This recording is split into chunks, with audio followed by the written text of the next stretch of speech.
Once you establish system integrity, then you have to start establishing boundaries. Okay, we know that there are going to be system-started tasks, there are going to be daemons, there's going to be things that need to run on the system that need to have some sort of extraordinary privilege, so we need to come up with a way to allow for that while recognizing that not everything should fall into that bucket, and recognizing that it should request for and then exit that special authority. And that's where we got things like the APF list and LPA libraries and readily available system callable services, linked lists, and things like that. So security starts with all of that, but then continues on to understanding what it is you need to protect the operating system and its environment from, while allowing these tasks and users to get their job done.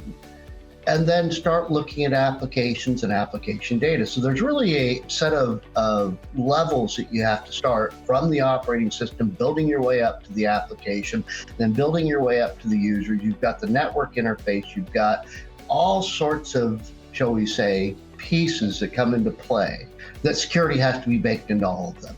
If I were to think about what the bones of security are and the really key foundations to computing security, I think about things like, just making sure that you have a strong security posture. Having a strong security posture is critical. You want to make sure that you're able to protect your critical assets and your data. You want to ensure that you have a reliable and trustworthy system. And that really is very critical for business operations. And there are a lot of areas that kind of fall into that, a lot of unique capabilities that need to be deployed in order to achieve a strong security posture.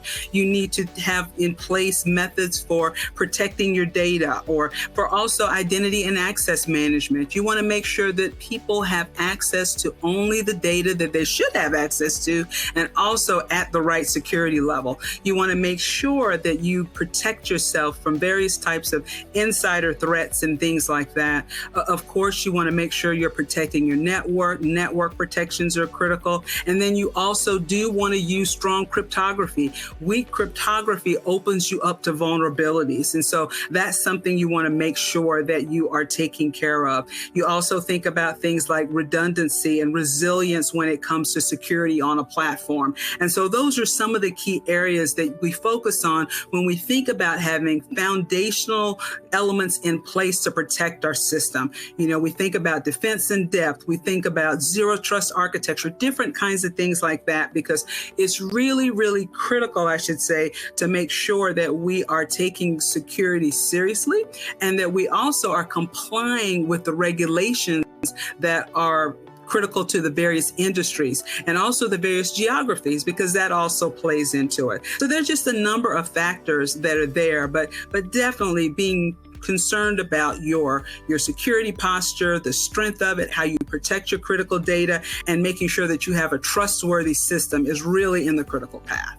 For me, security has to be designed in from the bottom up. It's not something you can bolt on at the end. You have to think about security right from the start. And we talked today about, we've got all these APIs on the mainframe and all these things that we can do. And I'm an advocate for opening up the mainframe, but design security into it.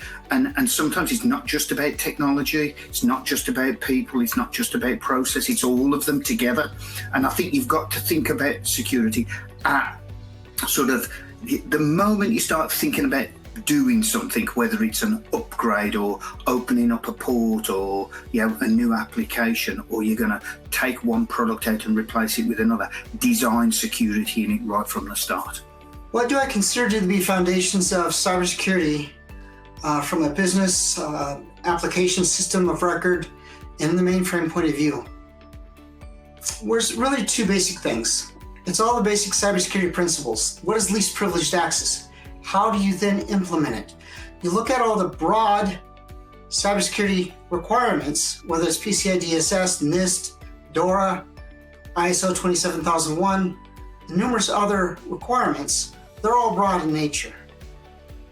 How do we apply those to the specific IBM mainframe platform to secure the platform, the applications, and of course the critical data? That's very important, and it's one of the critical foundations. other item that we can never neglect, whether or not AI blossoms as it's expected to do or not, is the people. We must have them because that's what dictates and drives all the foundational requirements for computing, for technology, for data processing. And if we have digital assets, then we must secure them. It's the people's data that drives all this. It's that data that we're required to secure. It's my daughter's data. It's my wife's data. It's my data. It's your data. Those really are the foundations of cybersecurity, regardless of platform, of course, including the mainframe.